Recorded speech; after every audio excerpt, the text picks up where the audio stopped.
Hello everybody, my name is Alesh Eisner and welcome to the Canadian Money Talk, the channel about Canadian investing and personal finance.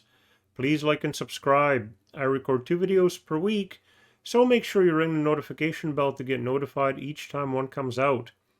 I had a question in the comments on a previous video about systematic withdrawals to generate income in retirement. So James is asking, thanks for sharing. Could you talk about if systemic withdrawal plan is a good tool to generate retirement income? Also, how does it compare with investing in a mixture of Canadian dividend payers and fixed income securities, for example, bonds and term deposits? Many thanks. So this is a bit of a difficult question to answer because systematic withdrawals in dividends and bonds aren't mutually exclusive. You can set up a systematic withdrawal with dividend payers and bonds, or systematically sell some assets to fulfill required cash flows.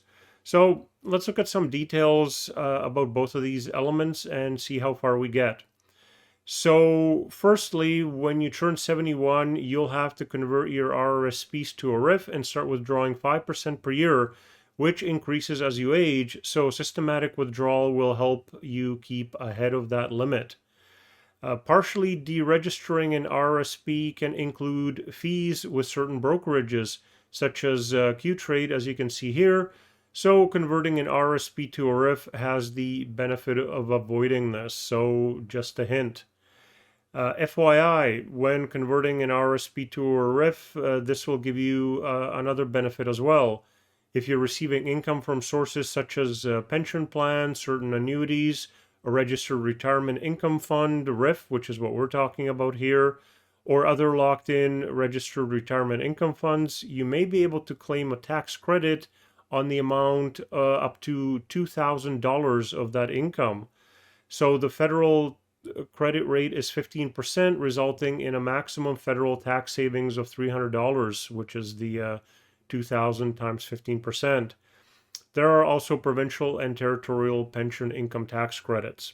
So back to the systematic withdrawals, you can use the 4% rule, which I've done a video about previously, see in the upper right corner. The 4% rule would be a good guideline how much to systematically withdraw, because that withdrawal rate has been shown to not have your portfolio run out of money for 30 plus years.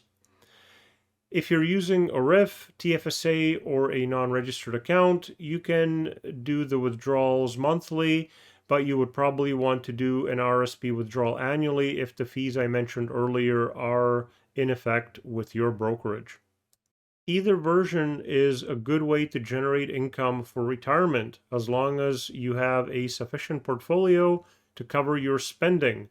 Doing some algebra on the 4% rule, you need 25 times in your portfolio the amount you need the portfolio to cover. For example, 50,000 annual income means a $1.25 million portfolio. You should have other sources of income like CPP and old age security as well to help. You can choose how much you would like to pull from your portfolio automatically, and this will affect the chances of you outliving your money if you make the withdrawal rate too high.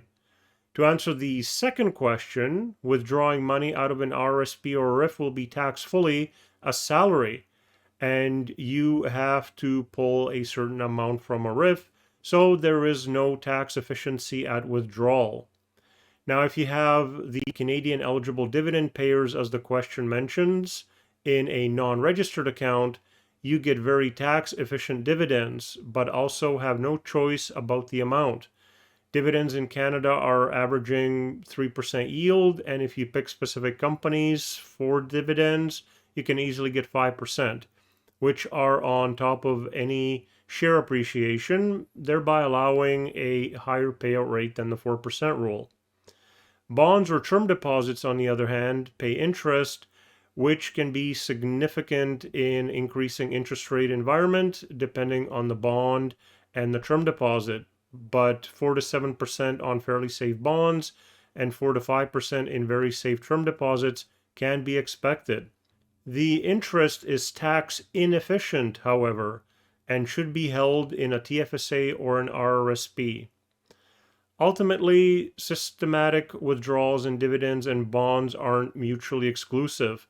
The systematic withdrawals will probably involve some share sales and any cash flow from dividends and interest.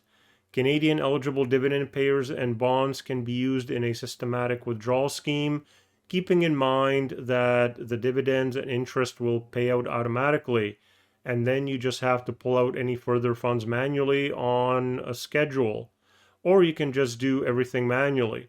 And if the dividends and interest aren't sufficient, you'll have to sell some stocks as well.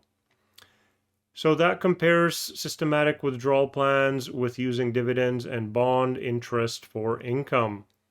If you have any requests on what you would like me to cover in future videos, please put that into the comment section.